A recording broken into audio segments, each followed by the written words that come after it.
A lot of people that come into my office are very concerned that they're bad people for initiating a lawsuit or making an insurance claim as a result of a car crash. That is one of the huge misconceptions in my industry. And to be honest, a large portion of that is caused by the insurance companies who have spent a ton of money making you think that it's un-American to make an insurance claim or to hire an attorney and file a lawsuit. Here's the truth. I have never asked for more money from a jury than I thought would be paid for by an insurance company.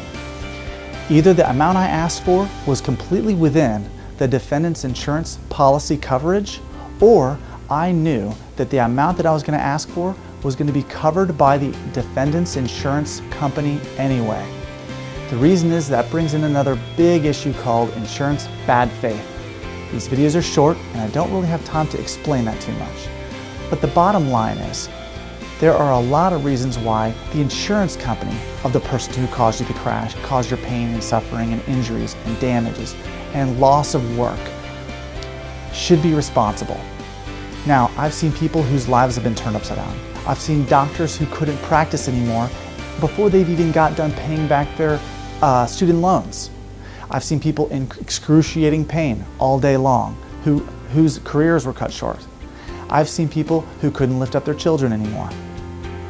Now, the insurance companies have spent a lot of money making you believe that it's un-American to make the other person's insurance company pay for your injuries, even though that person caused the accident.